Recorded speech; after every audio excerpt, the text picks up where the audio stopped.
This is Chris Haig. I'm publisher with Attorney at Law magazine. Today I have the pleasure of sitting down with Steve Pflaum, partner at Neal, Gerber & Eisenberg.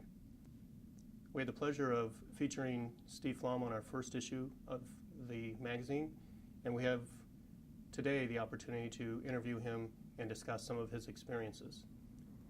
Steve, I know you're an experienced litigator with over 30 years of trial and appellate work. What are some of the highlights for you during this time? Well, it's tough to pick a sample from 30 years, but certainly part of what springs to mind would be my experience as general counsel of the Chicago Bar Association. I had the privilege of serving as general counsel for more than 14 years, and to have the opportunity to be the lawyer for more than 22,000 other lawyers is certainly one of the greatest honors that I've ever had. Over the course of that experience, we did a number of things that I feel very good about in terms of helping improve, I think, the administration of justice and the regulation of the profession in our state. I think one thing that jumps to mind, though, was of greater or perhaps even broader interest, and was litigation concerning the referendum ballot for the Constitutional Convention. Every 20 years in Illinois, the Constitution provides that there has to be a referendum on the ballot to decide whether or not we're going to have a constitutional convention in Illinois. In 2008, the proposed language for that ballot, actually the intended language for that ballot, was clearly not just biased, but also misleading. It was flat wrong.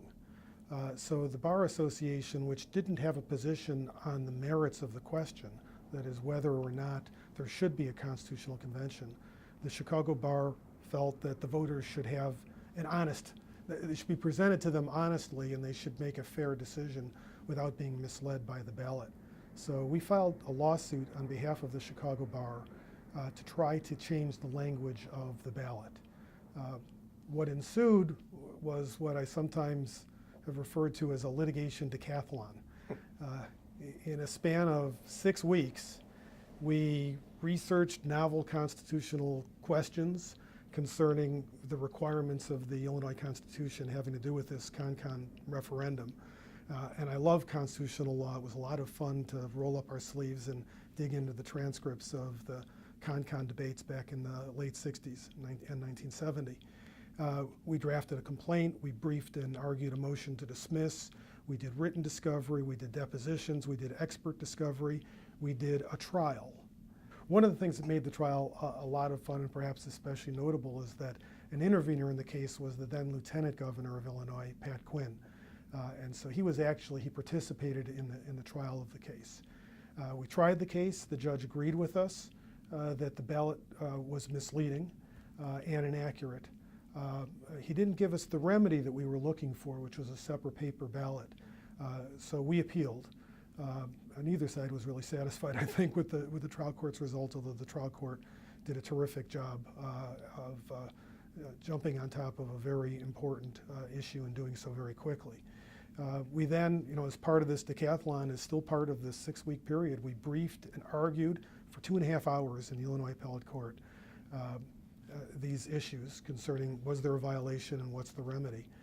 And then that produced a decision, all, as I said, within a span of 6 weeks. So certainly I think that was one of the more significant undertakings as general counsel. I should acknowledge in all candor that the end result was not exactly what we were looking for. The appellate court agreed with us that the ballot was inaccurate. It actually violated the Constitution.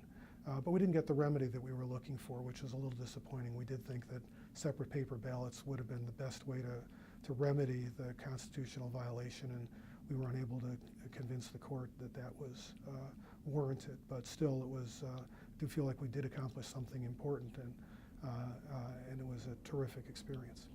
You mentioned that you weren't completely satisfied with the results of the trial court and then the appellate court, and I'm interested in hearing, as somebody who knows a lot of people aren't happy with results that come down, and that seems to be typical. But tell me why you aren't exactly happy. You feel like the most fair thing would have been the paper ballots? Well, I think it would have been the best for the citizens of our state if they had to vote on a ballot which did not contain the inaccurate and misleading language.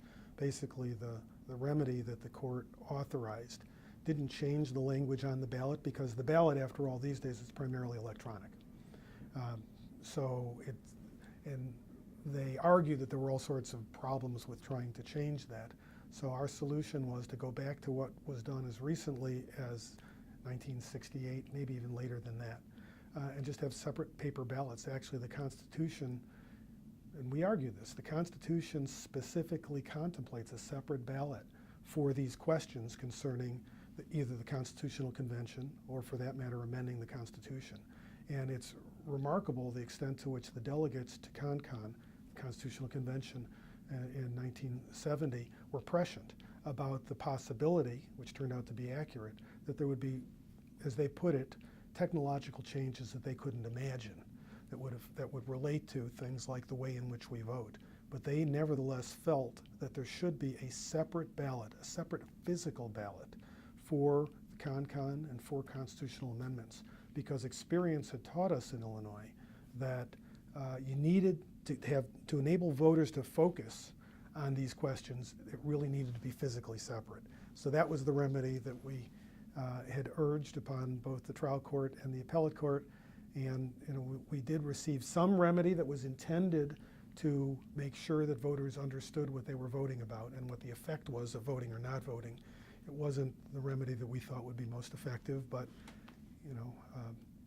we were certainly appreciative of the fact that both the trial court and the appellate court gave that case the highest attention, the highest priority.